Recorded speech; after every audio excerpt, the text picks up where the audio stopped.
ಈಗಾಗಲೇ ತಮಗೆಲ್ಲ ಗೊತ್ತಿರೋ ಹಾಗೆ 1ನೇ ತಾರೀಕು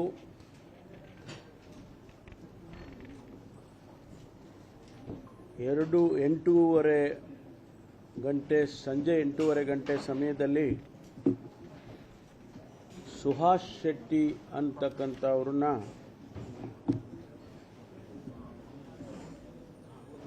ಕನ್ನಿ ಪಡವು ಜಂಕ್ಷನ್ನಲ್ಲಿ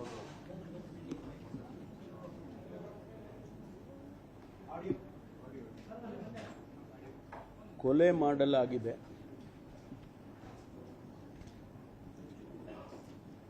ಆ ಕೊಲೆ ಮಾಡಿ ಅದಕ್ಕೆ ಕಾರಣ ಮತ್ತೊಂದು ಅದೆಲ್ಲವೂ ಕೂಡ ತನಿಖೆ ನಡೀತಾ ಇದೆ.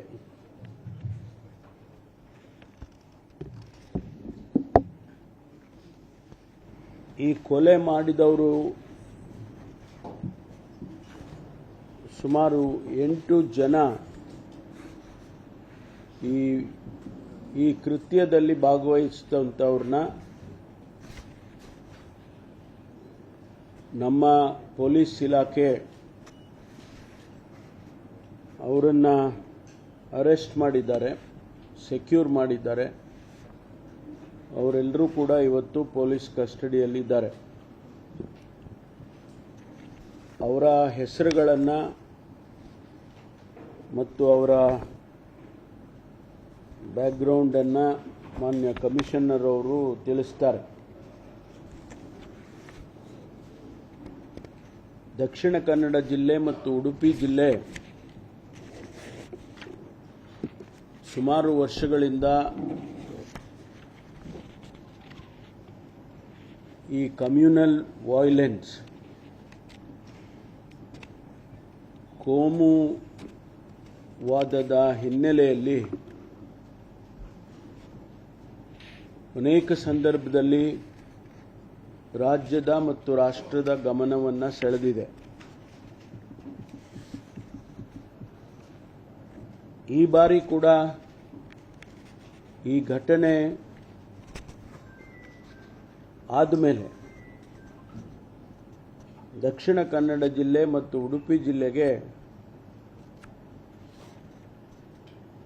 ಎಲ್ಲೋ ಒಂದು ಕಡೆ ಇದು ಮತ್ತೆ ಮರುಕಳಿಸಿದೆ ಅನ್ನುವಂಥ ಭಾವನೆ ಬಂದಿರಬಹುದು.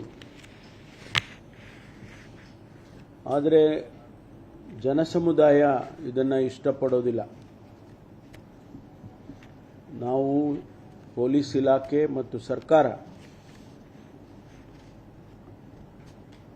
ದಕ್ಷಿಣ ಕನ್ನಡ ಜಿಲ್ಲೆ, ಉಡುಪಿ ಜಿಲ್ಲೆ ಶಾಂತಿಯಿಂದ ಇರಬೇಕು, ಜನ ಶಾಂತಿಯಿಂದ ಇಲ್ಲಿ ಬದುಕಬೇಕು, ಮಕ್ಕಳು ಇಲ್ಲಿಯೇ ವ್ಯಾಸಂಗ ಮಾಡುವಂತೆ ಆಗಬೇಕು ಮತ್ತು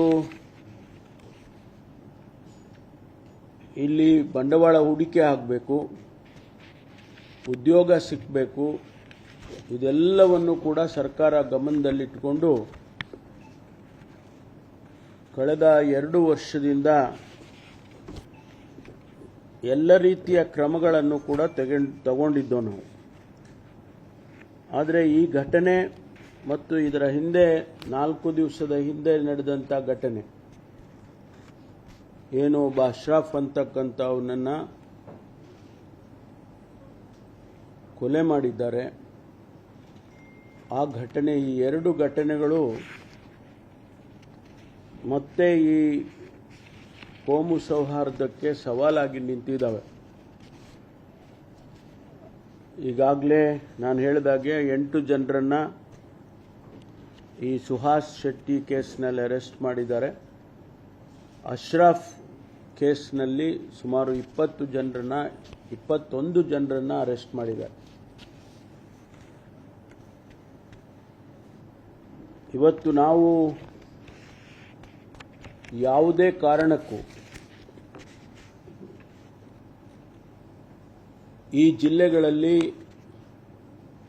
ಶಾಂತಿಯನ್ನು ಹಾಳು ಮಾಡುವುದಕ್ಕೆ ಅಂಥ ದುಷ್ಟ ಶಕ್ತಿಗಳಿಗೆ ನಾವು ಬಿಡೋದಿಲ್ಲ.